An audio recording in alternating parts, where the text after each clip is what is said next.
নমস্কার বন্ধুরা, যে যেখান থেকেই আমার ভিডিওটি দেখছেন আশা করি সবাই ভালো আছেন, সুস্থ আছেন। তো চলে আসলাম দুপুরে রান্নার আয়োজন নিয়ে। আজ রান্না করব লটকা শুটকি বোনা, তারপর মূলা লাউ দিয়ে মসুর ডাল, বেগুন বড়া আর মাছ ভাজি। তো প্রতিদিন ওই যে মাছ ঝোল কিংবা ওইটা সবজি চচ্চড়ি এটা সেটা খেতে খেতে ভালোও লাগে না। তো ভাবলাম যে আজকে একেবারেই বাঙালিয়ানা খাবারটা খাবো। ভাজি ভর্তা ডাল ভালো লাগে, মাঝে মাঝে একটু ব্যতিক্রম রান্নাবান্না খেতে। আর এটা তো আসলে আমরা একেবারেই ঘরোয়া রান্না, ঘরে তো আর প্রতিদিন সবাই মাংসটা রান্না করে না সাধারণত। তো আমি পুরাটাই তুলে ধরি, যেদিন যেটা খাই, হোক সেটা শুটকি ভর্তা হোক সেটা আলু ভর্তা, এটাই আমি তুলে ধরি। কারণ আলাদাভাবে কোনো কিছুই করি না। এই কারণে কিন্তু আমি খুব বেশি যে প্রেজেন্টেশন করে সামনে দিই তা না, আমি আমার মতো করেই যেভাবে রান্নাটা করি ঠিক এইভাবেই দেখাই। আবার যে পাত্রটা ডালি এটাই দেখাই, আলাদা করে কোনো কিছু করি না।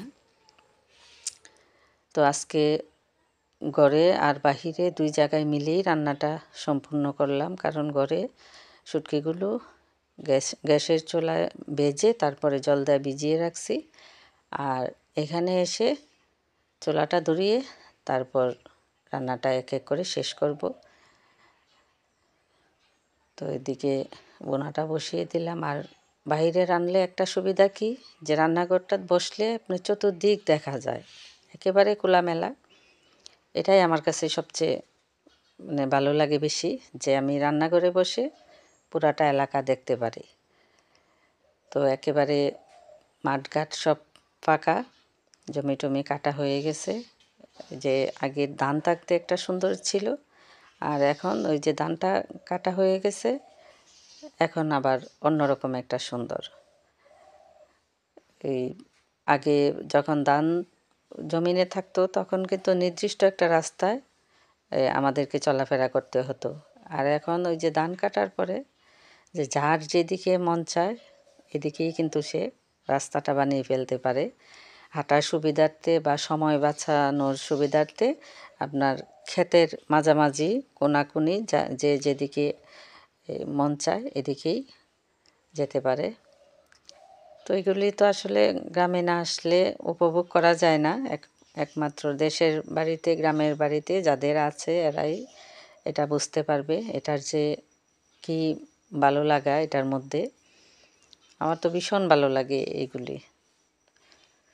তো আমার ওই যে শীতের দিনটা খুব মন চায় যে পুরো সময়টাই আমি বাড়িতে কাটাই।